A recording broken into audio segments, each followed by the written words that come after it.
Bagaimana cara membuktikan sebuah kitab yang ditulis hari ini bisa mengisbat nasab-nasab yang ada di atasnya sampai 1500 tahun yang silam?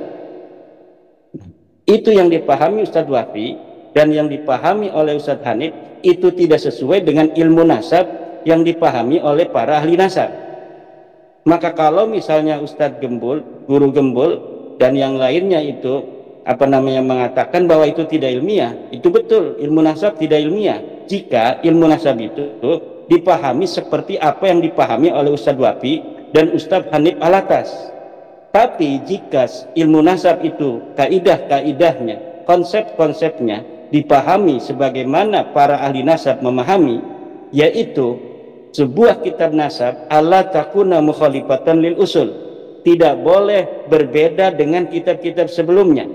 Jadi kitab yang hari ini ada tidak boleh berbeda dengan kitab 100 tahun yang lalu. Kitab 100 tahun yang lalu tidak boleh berbeda dengan kitab 200 tahun yang lalu.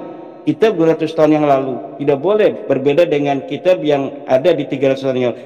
Terus sampai kepada Nabi Muhammad, itu akan bisa ditelusuri secara empiris dan secara logika, itu masuk di dalam logika.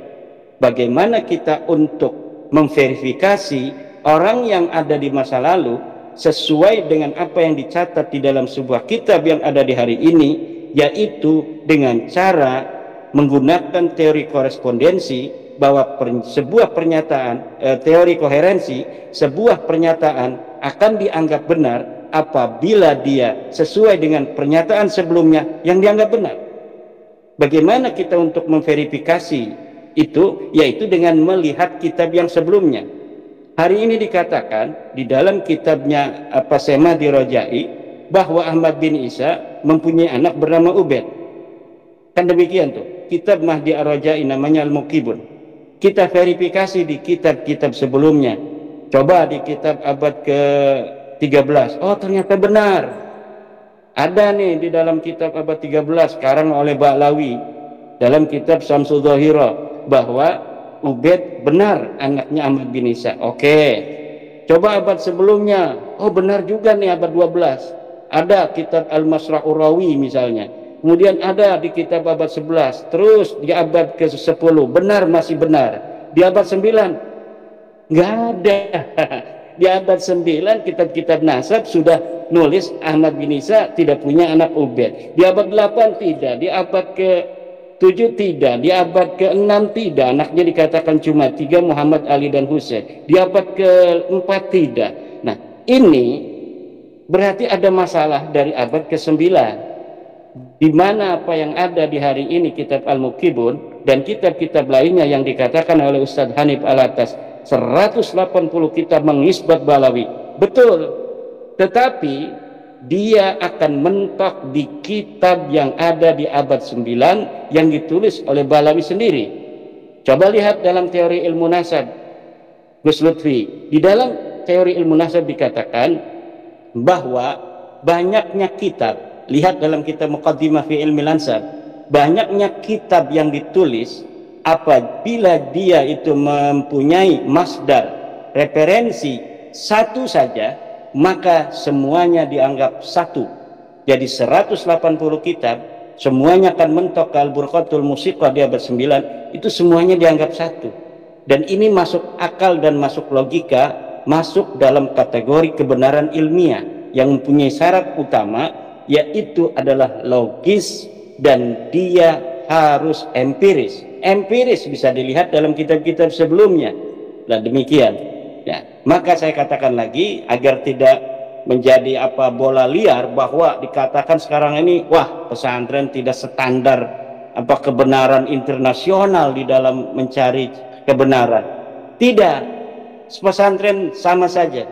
Pesantren bicara ilmu filsafat. Pesantren juga ada kitab Tahaffutul Falasifah karangan Imam Al-Ghazali. Dia kaji juga tahaffut. Kemudian teori ilmu kalam. Jadi dalam cara-cara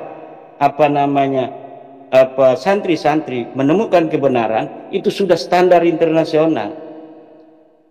1000 tahun yang lalu kita sudah bicara Pitagoras, kita sudah bicara Aristoteles dari kitab-kitab ulama-ulama kita sendiri, yaitu Imam Al-Ghazali, Imam Al-Farabi, Imam Ibnu Sina.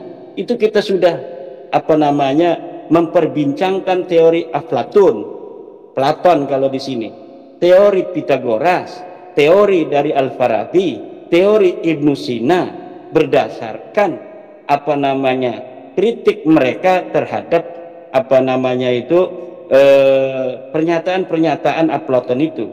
Apabila ini ada tidak sesuai dengan epistemologis Islam, di situ para filosof-filosof kita, Al-Ghazali, Ibnu Sina, Ibnu Rus, Al-Farabi, itu kemudian mendamaikan dan mengkawinkan teori para filosof itu dengan teori-teori yang sesuai dengan wahyu. Jadi antara wahyu dan filsafat itu bisa didamaikan, bisa dikawinkan, tidak diametral, kemudian saling menguatkan. Walaupun wahyu, ajaran Islam itu tidak perlu penguat karena dirinya sudah sangat kuat. Tetapi untuk kemudian mampu untuk meng-up-to-date dalam setiap masa, ini perlu adanya perkawinan-perkawinan, perdamaian-perdamaian antara filsafat dan wahyu itu sendiri. Ini mungkin nanti yang harus ditanggap oleh Gus Lutfi, Gus Rifki, dan Gus Din. Karena ini Kang Din ini bersama orang-orang Jawa, sekarang saya panggil Gus Din supaya sama itu, jangan Kang. Kang itu khusus kalau ada di Banten aja dah. Terima kasih. Ya, baik. Sebentar itu dulu.